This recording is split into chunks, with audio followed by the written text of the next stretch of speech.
শালার office time late হয়ে যেতেছে, গাড়ি ঘুরি পাইতেছি না, কেমনটা লাগে রে। যাবো অফিসে, টাইম লেট হয়ে গেলে তো স্যারে আবার আমার বকবো। কি অবস্থা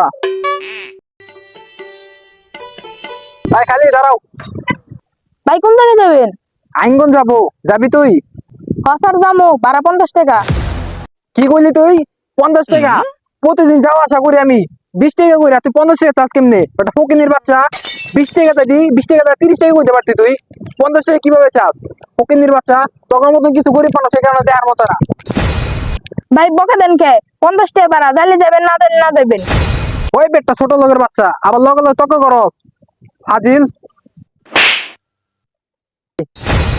হায় রে বড় লোক রে, 2 টাকা ভাড়ার জন্য গরিব রিকশাওয়ালার সাথে ঝগড়া লাগাই দিয়েছে। শোন, তোর একটা কথা কই, এই কারণে তোদের মতন কিছু কিছু ছোট লোক দেখতে পারি না। বড় লোক মানুষ দেখলেই 20 টাকার ভাড়া 50 টাকা চায় বয়ে থাকো। তোর লোক পরে কথা কই, আমার একটা ফোন আইছে। আর রাইহান বল। দোস্ত দোস্ত, তোর গোডাউনে আগুন ধরছে। কি করছ তুই?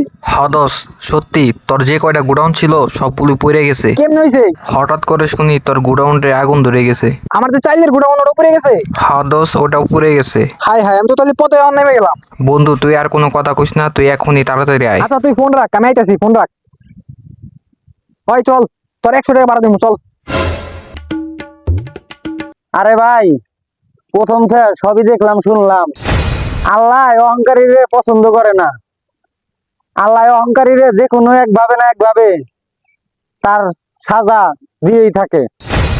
আরে ভাই, এতক্ষণ আপনারা কি ঝগড়া করলেন 50 টাকার ভাড়া নিয়ে, এখন 100 টাকায় ভাড়া আপনি চলে যাইতে চাইতেছেন? কি এমন ঘটছে আপনার লগে? ভাই, আমি আমার ভুল বুঝতে পারছি ভাই। আমার চাইলের গুড়ন ভাই আর 4-5টা গুড়ন ভাই পুড়ে গেছে গা। আমি ভাই বুঝতে পারি নাই যে গরিবের কথা এতই কাজে লাগে। আমি এই ধন সম্পদের মালিক, আজ এই গরিবের হক মাইরা এত টাকার মালিক হয়েছি।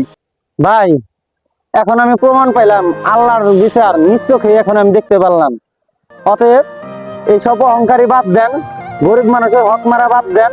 ঠিক আছে, চলেন ভাই, আমরা এখন আপনার গুডাউনে আমরা যাই। আমাদের এই সমাজে এরকম হাজারো লোক আছে, তারা গরিব অসহায়দের হক মেরে আজ তারা বড় লোক। কখনো কি ভেবে দেখেছেন, বিপদে পড়লে এই গরিবরা আগে আসে পাশে? সবাইকে উদ্দেশ্য করে একটা কথাই বলতে চাই, পাপেরে বাপেও ছাড়ে না। তো গাইস, যতটুকু পারলাম ততটুকু বোঝায় বললাম, ভুল হলে ক্ষমা দৃষ্টিতে দেখবেন। ধন্যবাদ সবাইকে।